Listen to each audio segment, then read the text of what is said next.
प्यारे बहनों और भाइयों नमस्कार।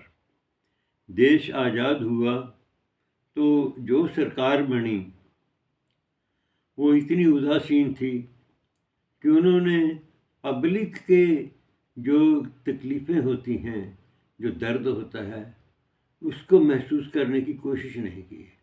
उनमें वो तड़प नहीं थी और वो उत्साह नहीं था जो देश के लिए होना चाहिए था। ज़फ़र ख़िज़ां तो बहरहाल थी ख़िज़ां, लेकिन बहार आई तो कुछ और फूल मुरझाए। उसका पता ऐसे चलता है कि कश्मीर को शेख अब्दुल्ला के सुपुर्द कर दिया, उसको प्रधानमंत्री बना दिया, संविधान अलग दे दिया, अलग निशान दे दिया। चलो यहाँ तक तो सब ठीक था। और जो धारा 370 और 35 से बनाई, उनको लागू 1944 से किया ताकि जो 5600 परिवार पश्चिमी पाकिस्तान से उठकर और उधर बंगाल से उठकर इधर आए, उनको नागरिकता ना मिल सके, वो शरणार्थी ही रहें। तो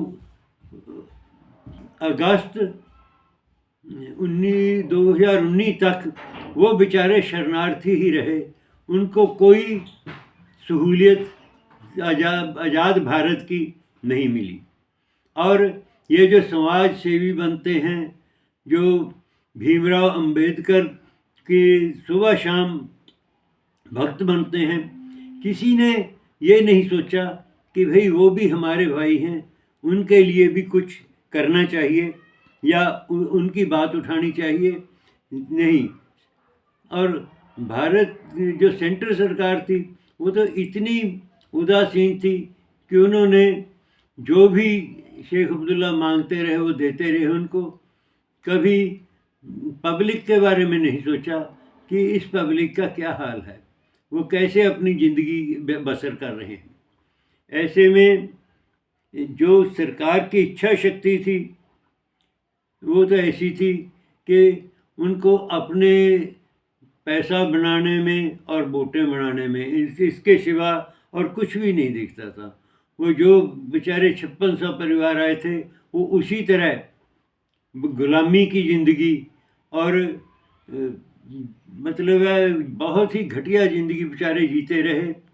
उनको कभी भी आम नागरिक की तरह भारत में इज्जत नहीं मिली है।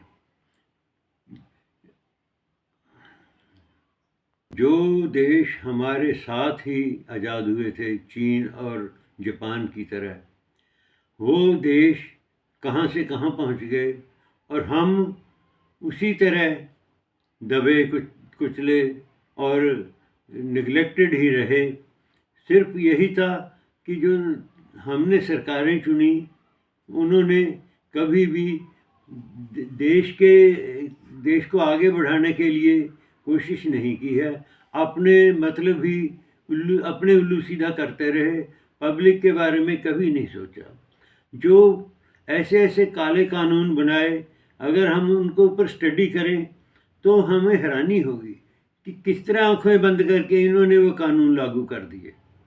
आखिर पब्लिक है, उनकी पब्लिक है, राय है उनकी। अगर सरकार नहीं उनके बारे में सोचेगी तो और कौन सोचेगा। और अगर किसी ने आवाज़ उठाई तो उसको उसके ऊपर उसके लेबल लगा दिया कि भाई ये तो फ़िरका प्रस्त है, ये तो समाज को बांटने की बात कर रहे हैं। यहाँ जो सही हक की बात करता है उसको फ़िरका प्रस्त बना देते हैं, और जो लाग लपेट की बात करता है वो हीरो बन जाता है, उसको उसकी जय जयकार होती है। हमारे देश में यही सबसे बड़ी त्रासदी है कि हम किसी भी नेता को उसकी असलियत से नहीं समझते, सिर्फ उसकी बातें ही सुनते हैं। ये नहीं देखते कि उसका कार्यशैली क्या है, वो काम क्या कर रहा है। जय हिंद।